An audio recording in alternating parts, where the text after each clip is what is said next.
Clarity and Connection by Yung Pueblo Diego Perez. Picture this, you're in the middle of a heated argument about something trivial, like dirty dishes left on the counter. But suddenly, it's not about the dishes anymore. The conversation spirals into territory about respect, about feeling invisible, about wounds you thought had closed years ago.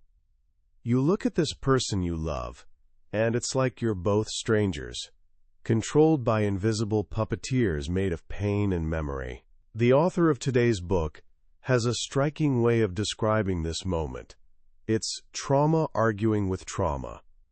Or maybe you know that suffocating feeling of disappointment when life doesn't match the mental movie you've been playing on repeat. You've scripted this perfect relationship, this dream career, this Instagram-worthy existence. And when reality dares to be messy and different, everything feels like it's crumbling. You're so busy chasing tomorrow's fantasy that today's beauty passes you by completely unnoticed. These moments of feeling disconnected, trapped in loops you can't escape, fighting battles inside your own head, they're not random misfortunes.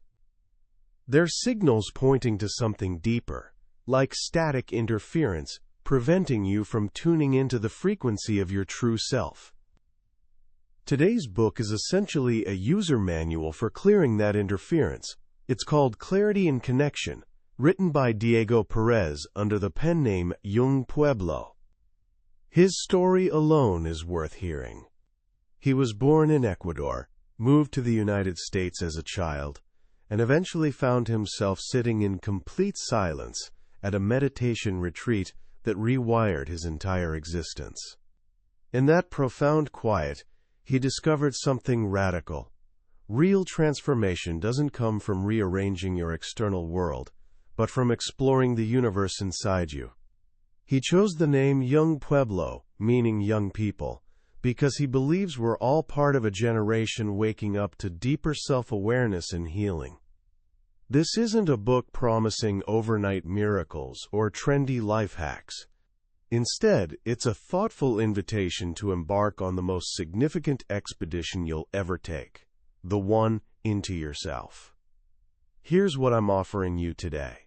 By the time we finish, you'll understand the hidden operating system of your own mind, why certain things trigger you, why your relationships sometimes feel stuck on repeat, and why your past clings to your present like a shadow you can't shake off.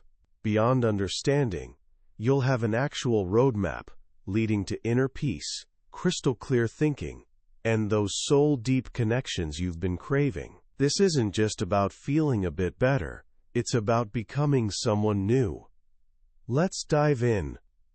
To truly grasp the journey Yung Pueblo maps out, we first need to understand where we're all standing right now.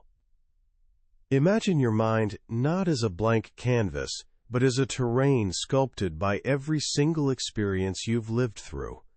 Every moment of happiness, every sting of rejection, every instance of intense emotion, they've all carved their mark into you.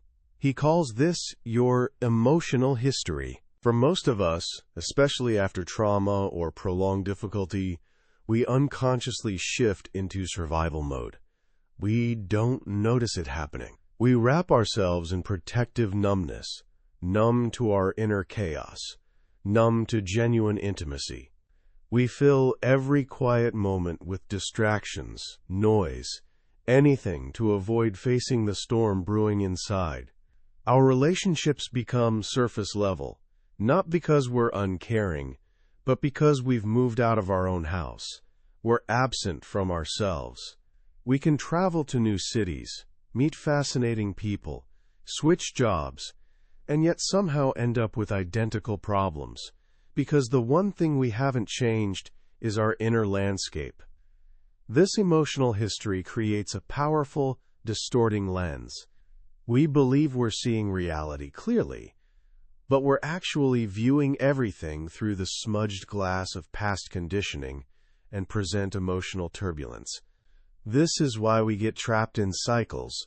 We recognize we're repeating old patterns, and honestly, that recognition itself is progress. But without going deeper, we're doomed to keep replaying the same scenes.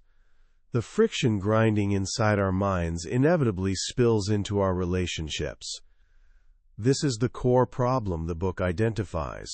We're disconnected from ourselves, and that inner disconnection is the secret source of our external chaos. So what's the way out? It's not somewhere out there, it's in here. The most transformative shift in your life, Pueblo explains, happens when you choose to turn inward. This is the pivot point. It's that moment when you stop running from yourself and instead gently turn to face what's inside with acceptance. This isn't about battling or fixing yourself. It's about observing, and the tool for this observation is self-awareness. Self-awareness is like switching on the first light in a dark room. It's the foundation for everything else. It arrives before the quantum leap in your personal evolution. It's simply the practice of noticing. Noticing the pattern of your thoughts. Noticing when your thinking is clear versus when it's clouded and reactive. Noticing that your self-perception during low moods is about as trustworthy as a funhouse mirror. This awareness is a skill, and like learning an instrument, it requires regular practice. It requires you to question your perceptions and excavate your true motivations. This inward journey can get uncomfortable. As you start exploring inside, you might uncover layers of old pain that have been buried for years. Pueblo wisely warns us that when healing goes deep, there can be an explosion of emotion that erupts to clear out old energetic debris. You might feel most turbulent right before settling into more substantial peace. This is completely normal. It's part of the process. The goal isn't to perform calmness when you're feeling turbulent. It's to accept what surfaces without adding extra tension to it. As you cultivate this self-awareness, you begin the central work of the book, which he calls unbinding. This is the art of letting go. Now, letting go gets thrown around constantly, but what does it actually mean in practice? Pueblo offers a beautiful and practical definition. Letting go doesn't mean you've given up or stopped caring. It's not about erasing memories or pretending things never happened. In fact, he explicitly says to abandon the idea that healing equals forgetting. The real marker of healing is no longer reacting to old triggers with the same intensity as before. The memories remain, but they've lost their power over your mind. Letting go is the unbinding and disentangling of old behavioral patterns that pull you into unnecessary mental tension and worry. We accumulate these patterns throughout our lives, especially during emotionally intense moments. They become hardwired into our subconscious. Time doesn't heal these wounds. It just allows them to sink deeper, where they continue shaping our emotions and behavior from the shadows. What truly heals is the intentional work of going inward, of loving and accepting yourself, and learning to release these patterns. One of the most powerful patterns we need to unbind is our attachment. This is a crucial distinction Pueblo makes. Having desires, goals, or preferences isn't wrong. Wanting things isn't the problem. The problem is attachment. Attachment is the mental tension you experience when you don't get exactly what you crave.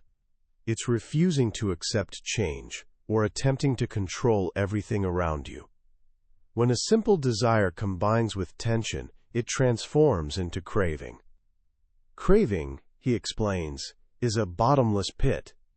Even when we get what we crave, the satisfaction evaporates quickly, and soon the mind returns to craving more, because craving has become its default mode. This is the source of so much suffering. We get crushed by our own expectations, those rigid scripts we write about how life should unfold. We become so fixated on what's missing that we miss the precious moments right in front of us. The path to freedom is learning to have goals without being attached to outcomes. It's pursuing your dreams without making your happiness hostage to future achievements. It's learning to embrace change as life's only constant. When we truly understand that everything is constantly flowing and moving, our tension naturally decreases. This leads to another game-changing perspective shift. Pueblo clarifies that it's not about managing your emotions, it's about managing your reactions to your emotions. This is revolutionary. You cannot control the waves of emotion passing through you. Joy, sadness, anger, fear, they're as natural as weather. Trying to suppress them is like trying to hold a beach ball under water. Eventually, it will explode upward with even more force. The real work is bringing awareness into the space between feeling an emotion and acting on it. Your initial reaction, he points out, is usually your past trying to hijack your present. It's an old pattern erupting from the subconscious to protect you. But this protection is based on survival instinct, not wisdom. When we can shine the light of awareness into that moment, we create a pause. In that pause lies choice. We can see more options. We can choose to respond thoughtfully instead of reacting blindly. We can feel a difficult emotion rise and choose not to act it out or amplify it. This is genuine maturity, observing your inner turbulence and pausing before projecting your feelings onto what's happening around you. So we've journeyed inward. We've cultivated self-awareness. We've begun unbinding our attachments and managing our reactions. What happens next? How does this inner work reshape our outer world? This is where the second half of the book's title, Connection, fully blossoms. The first and most vital connection that deepens is with yourself. You stop being a stranger in your own home. You discover what truly rejuvenates you, the amount of solitude you need, the activities that spark your creativity, the people who light up your spirit. You begin building a home within yourself, a palace of peace constructed with your own awareness and love. This becomes your refuge, a source of strength no one can take from you. And from this place of interconnection, a completely new kind of relationship with others becomes possible. Pueblo states it plainly. You cannot build a deep connection with someone who is disconnected from themselves. The depth of connection you can have with another person will only ever match the depth of the relationship you have with yourself. When you've done the inner work, you show up differently. You bring new clarity to your interactions. You learn the art of selfless listening, hearing someone's truth without projecting your own story onto it, receiving their perspective with complete acceptance. You learn how to hold space for another person, to act as a compassionate witness for their truth, without interrupting or trying to fix them. This is one of the greatest gifts you can offer anyone.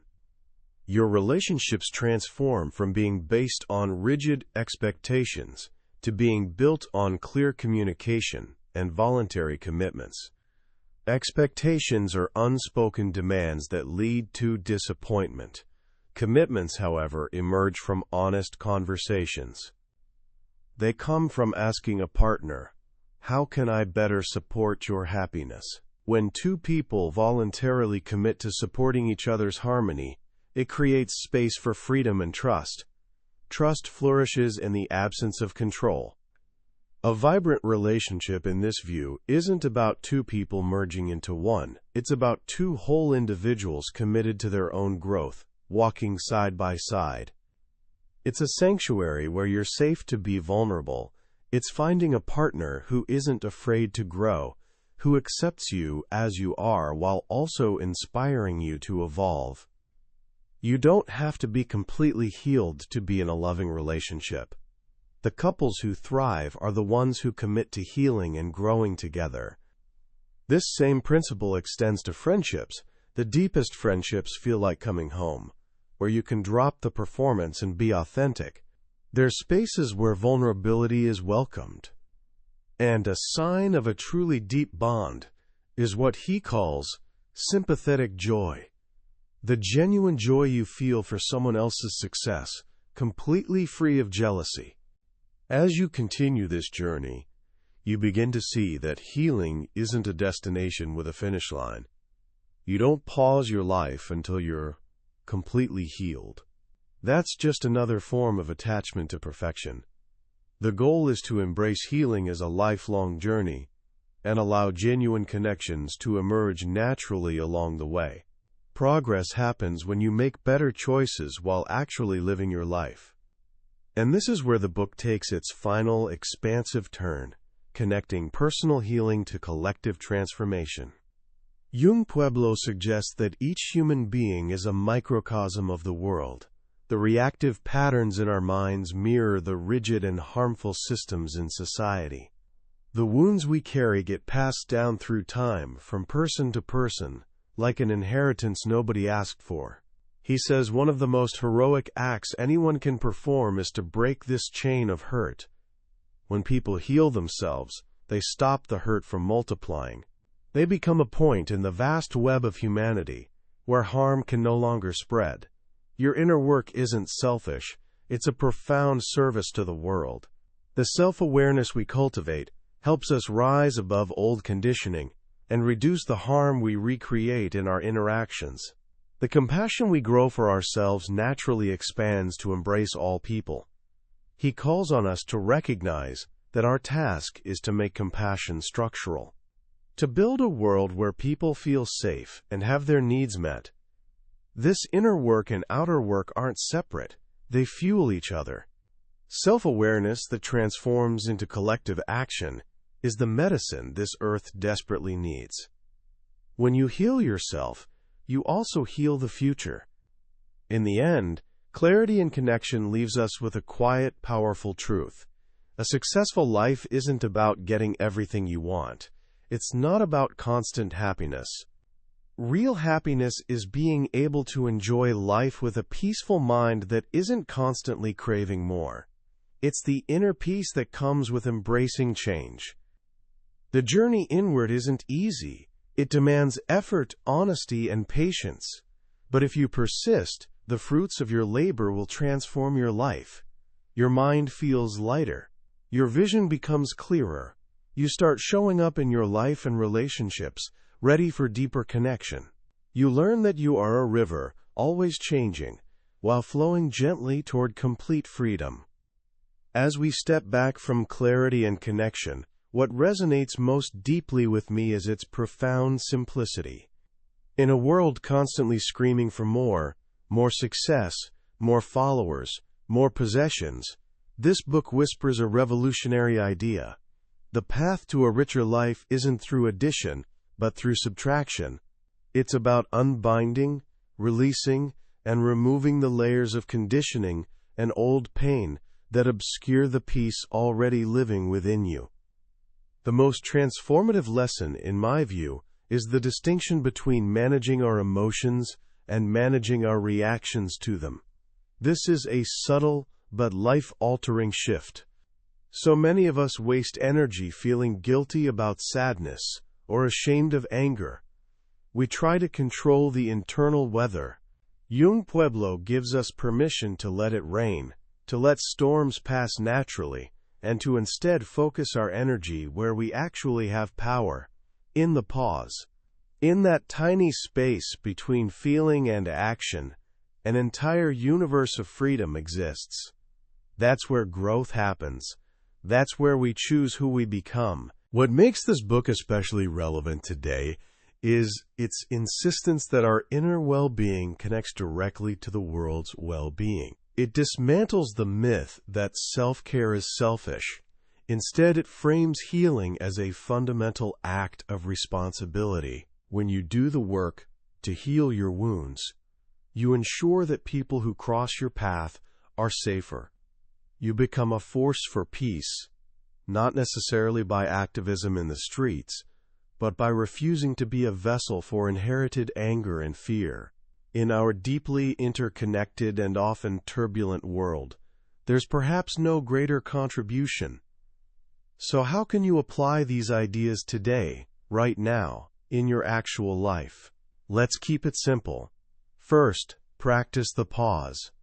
The next time you feel a strong emotional reaction rising, frustration with a coworker, anxiety about a deadline, annoyance in traffic, just for 1 second, notice it.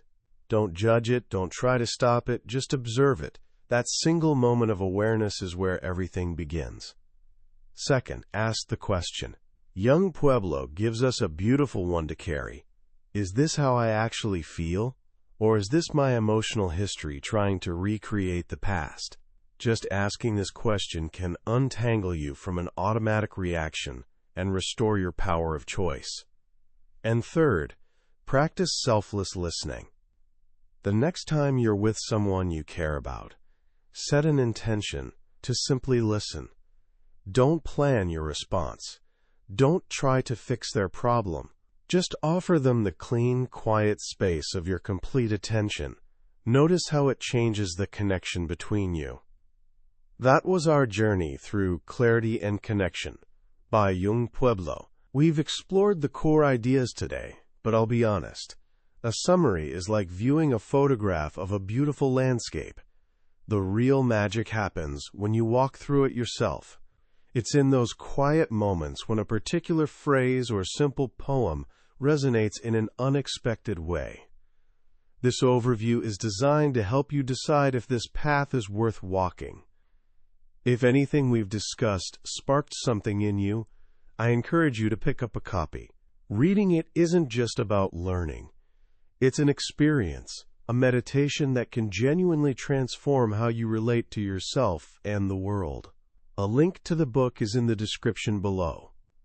Also, if this exploration brought you any value or a moment of clarity, it would mean everything if you'd hit that like button and subscribe to our channel. That way, you won't miss our next deep dive into another life-changing book from the Billionaire's Bookshelf. Let's keep learning and growing together.